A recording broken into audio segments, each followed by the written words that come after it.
Hello friends, कैसे हो आप लोग। Good morning. As math academy में आप लोगों का स्वागत है। आज की जो सीरीज चल रही थी टू सीरीज जो उसकी थर्ड पार्ट्स है, थर्ड सीरीज है। इसको हम देखेंगे कि कॉम्पिटिटिव लेवल क्वेश्चंस में किस प्रकार क्वेश्चन आता है और कैसे हम इस वीडियो में बनाएंगे।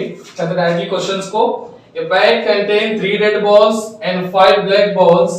A ball is drawn at random from the bag. What is the probability that ball drawn? Probability बताना है। एक बार रेड के लिए बताना है, एक नॉट रेड के लिए। मैं क्वेश्चन इसलिए लिया हूं कि आपको रेड भी पूछ सकता है, नॉट रेड भी पूछ सकता है। कैसे पूछे तो कैसे आप बताएंगे, डायरेक्टली करेंगे। देखिए प्रोबेबिलिटी क्या होती है। प्रोबेबिलिटीज हमारा होता है favourable outcome, favourable outcome upon total number of outcome, total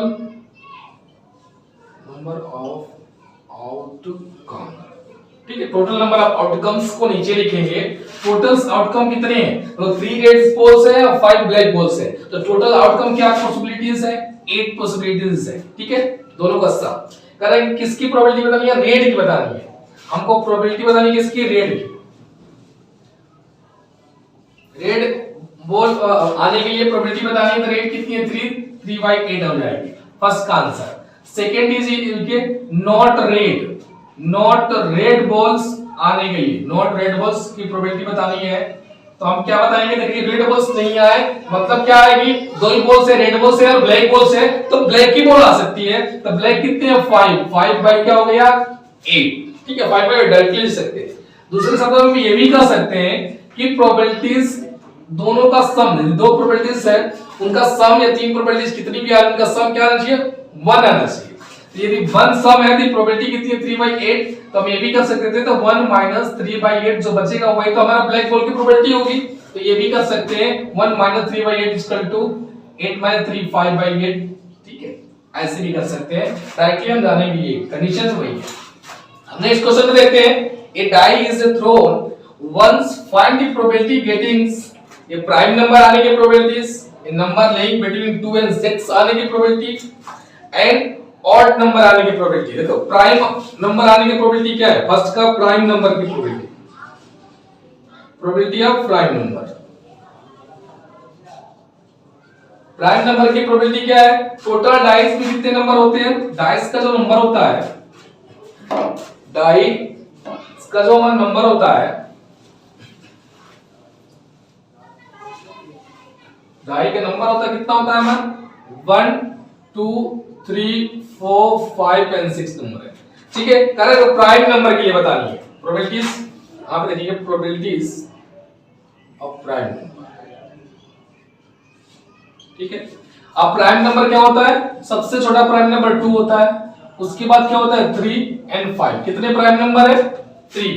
ठीक है, फेवरेबल आउटकम्स कितने हो गए हमारा 3, टोटल नंबर कितना हो गया 6। ये हमारी प्रोबेबिलिटी हो गई प्राइम नंबर आने के लिए।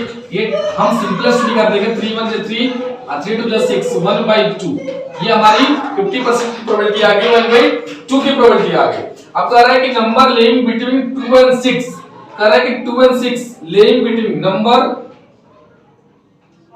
नंबर लेइंग बिटवीन 2 and 6 की प्रोबेबिलिटीज। ठीक है, 2 and 6 के क्या आ रहा है, 2 और 6 के बीच में 3 4 5, 3 4 5 पर कितने नंबर आ रहे हैं हमारे, 3 नंबर आ रहे हैं। कितने टोटल 6 में, इसकी भी प्रोबेबिलिटी क्या होगी 1/2 आ गई सेकंड। और थर्ड में कह रहा है कि ऑड नंबर की प्रोबेबिलिटीज, किसकी बतानी है, ऑड नंबर की probability, odd numbers of probability, odd number की प्रोबेबिलिटी। अब ऑड नंबर देखिए कितनी आ रही है, ऑड नंबर क्या है हमारा 1 3 and 5, ये भी क्या हो रहा है 3 है, तो 3/6। इसकी भी प्रोबेबिलिटी क्या होगी, सिंपलेस्ट करेंगे तो 1/2 आ गई। ठीक है, हम क्वेश्चन नंबर, ये था 27 28 देखते हैं। Question number 28, 2 dice, 1 blue and 1 gray are thrown the same time, sum of 2 dice is 8, find the possible outcomes। Find the possible outcome. कह रहा है कि 2 डाई है, ठीक है, दोनों डाइस में एक ब्लू है एक 1 ग्रे है। कह रहा है कि ब्लू एंड एक ग्रे, कह रहा है कि दोनों का सम कितना होना चाहिए, 8 होना चाहिए। तो डाइस नंबर कितना होता है 1 2 3 4 5 6, ये पहले डाइस का नंबर। सेकंड में डाई है इसमें भी कौन से नंबर होंगे 2 3 4 5 एंड 6। अरे कि उन दोनों का सम कितना आ रहा है 8 आ रहा है, तो 8 आने का सम क्या लेंगे, सबसे पहले 2 ले लीजिए 6 एक नंबर, क्योंकि कह रहा है कि 2 dice 1 blow and throw the same time, एक ही बार क्या हो रहा है दोनों डाइस में से एक थ्रो फेंका जा रहा है, तो क्या आएगा 2 एंड 6 और क्या सकता है 6 एंड 2, ये पॉसिबल है 2 6 आ जाए या 6 2, उनका सम 8 और 8 और क्या सम हो सकता है 5 एंड 3 एंड 5 और क्या हो सकता है 4 एंड 4। देखो इन नंबर को डाइस का 6 नंबर है, इनका सम 8 आने के लिए 2 6 या 6 2 5 3 या 3 5 या 4 4 ये कंडीशन आ सकती है। और जो टोटल आउटकम है probability sum of 2 dice is 8,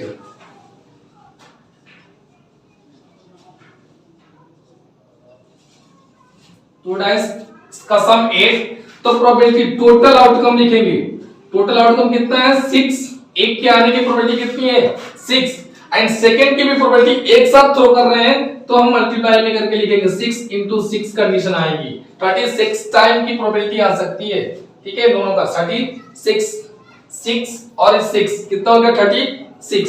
जैसे आपको लिखना हो पहले 1 1 फिर 1 2 फिर 1 3 फिर 1 4 फिर 1 5 फिर 1 6 फिर 2 1 फिर 2 3 फिर 2 4 फिर 2 5 एंड 2 6 फिर 3 के साथ 3 1 फिर 3 2 फिर 3 3 फिर 3 4 फिर 3 5 फिर 3 6 फिर 4 1 4 2 4 3 4 4 4 5 and 4 6 फिर 5 लेंगे तो 5 1 5 2 5 3 5 4 5 5 and 5 6 आगे क्या होगा 6 1 6 2 6 3 6 4 6 5 and 6 6। टोटल आउटकम कितने हो गए 66, क्योंकि पेयर की बात है दोनों एक साथ हो गई, आप समझ में आ गया तो कैसे आ गया 36 कितनी होगी 6 into 6 36 होगा, ठीक है ना। पहले नंबर यदि इसको लेना फिर सबसे पहले इसके साथ पेयर, फिर 2 को लेना फिर इनके साथ पेयर, फिर 3 के साथ पेयर, फिर 4 का सारे नंबर के साथ पेयर, 5 के सारे नंबर से पेयर और 6 का सारे नंबर से पेयर, कितना हो गया 36 हो गया। अब 36 में हमको जो आउटकम्स निकाले सम ऑफ 2 डाइस का 8 निकालना, कितनी आ गया 1 times 2 3 4 और 5, ये होगा हमारा 5 by 6 into 6 is equal to 5 by 36। हमारी क्या हो गई प्रोबेबिलिटीज आ गई सम का, ये हुआ यदि 2 डाइस को एक साथ क्या करें हम थ्रो करें तो ये प्रोबेबिलिटी आएगी। कैसे 36 आ गया आपको बता दिया, ये सबसे इंपॉर्टेंट है कैसे 36 आ रहा है ये लिखना, ठीक है। लिखने को भी कंडीशन आ सकता है उसमें प्राइम नंबर गाइड करने के लिए, इससे क्वेश्चन कुछ भी आ सकता है कि सम ऑफ 8 है या सम ऑफ 5 है या सम ऑफ का प्राइम नंबर है या सम ऑफ का ऑड नंबर है, सम ऑफ करने पे इवन नंबर आ रहा है कितने नंबर आ रहा है, उसके आउटकम से कोई भी क्वेश्चन पूछा जा सकता है। इस कंडीशन को हम लिखकर और गो कंडीशन पॉसिबल आउटकम लिखकर हम प्रोबेबिलिटी निकाल सकते हैं। Question number 29, question number 29, metallic sphere of ready 6 cm 8 cm and 10 cm respectively is or melted from a single solid sphere, find the radius of the resulting sphere। कह रहा है कि यदि मेटालिक स्फीयर रेडियस जिसका 6 centimetre है 8 centimetre है and 10 centimetre है, तीन स्फीयर है तीन गोला है जो 6 सेंटीमीटर रेडियस है 8 और 10 है, कह रहा है कि इनको यदि पिघलाकर मेल्ट करके, मेल्ट मतलब उसको पिघलाकर एक सॉलिड स्फीयर बनाया जाए, उनको तीनों स्फीयर को गोले को पिघलाकर एक सॉलिड स्फीयर बनाया जाए तो उसका रेडियस कितना होगा ये बतानी है। मींस ये उसका वॉल्यूम ऑफ रिजल्टिंग स्फीयर, क्या लिखेंगे volume of resulting sphere equal होगा वॉल्यूम ऑफ मेल्टिंग स्फीयर या new sphere, volume of new sphere क्या होगा बराबर होगा। रिजल्टिंग स्फीयर क्या है हमारा वॉल्यूम क्या होता है 4/3 पाई आर क्यूब, आर क्यूब माने r1 के क्यूब प्लस r2 का क्यूब प्लस r3 का क्यूब इक्वल होगा 4/3 पाई आर क्यूब के, ठीक है। अब ये जो हमारा बनेगा न्यू गोला ये क्या है 4/3 r1 सिंगल पहले का फिर सेकंड का वॉल्यूम एंड थर्ड का वॉल्यूम, तीनों को पिघलाएंगे तो नया बनेगा उसका वॉल्यूम इक्वल होगा, क्योंकि वॉल्यूम क्या होती है, आयतन क्या होंगे उसकी आकृति की इक्वल होगा, तो हमने इक्वल ले लिया। अब 4/3 पाइप से 4/3 पाइप क्या होगा, कैंसिल। R1 का क्यूब माने 6 का क्यूब, 8 का क्यूब एंड 10 का क्यूब इक्वल होगा R के क्यूब के। 6 का क्यूब मींस 216, 8 का क्यूब मींस 64, 512 कर लो। अब और 10 का क्यूब कितना हो गया 1000 इक्वल टू R का क्यूब।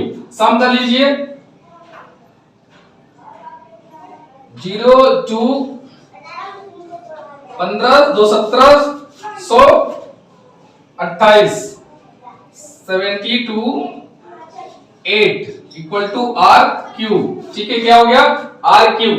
ठीक है, एक तरीका और है, यदि आपको ये डायरेक्टली इसको अब R क्यूब हटाएंगे तो क्या बन जाएगा, इसमें ये क्यूब रूट बन जाएगा। ठीक है, ये बन जाएगा।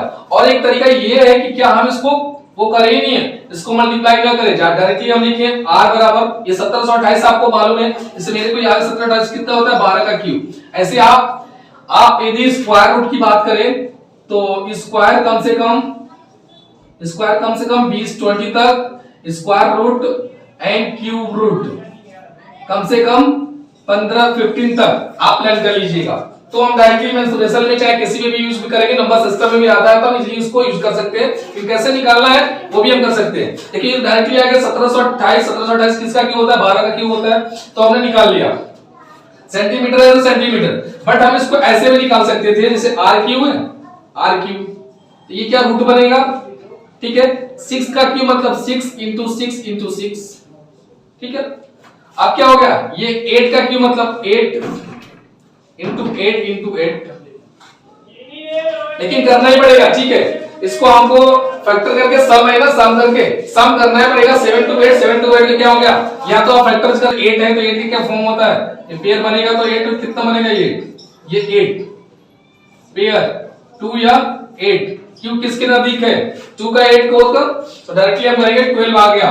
ये क्या आ गया हमारा 12 सेंटीमीटर, क्या हो गया हमारा फैक्टर निकाल लेंगे। आप चाहे तो ऐसे फैक्टर भी निकाल सकते हैं, तब भी इसका फैक्टर निकाल सकते हैं डायरेक्टली। कितना 12 का क्यूब हो गया, आंसर आ गया। क्वेश्चन नंबर 30, इसका क्यूब रूट निकालना है 1728, इसका क्यूब रूट निकालना है। तो क्यूब रूट निकालने के लिए आपको बता दें क्यूब रूट, तो सबसे पहले 3 का पेयर इधर करेंगे, फिर इधर पेयर, 3 का पेयर नहीं है 2 0 लगा लेंगे। ठीक है, 8 है तो 2 ही कंडीशन आएगी, या तो 2 आएगा या तो 8 आएगा, क्यूब रूट में 2 8 आएगा। और ये क्या हो गया 1 है, क्या है 1, तो 1 का क्यूब क्या होता है 1 ही होता है, तो 1 का नियरेस्ट है, एक तो 1 फिक्स हो गया।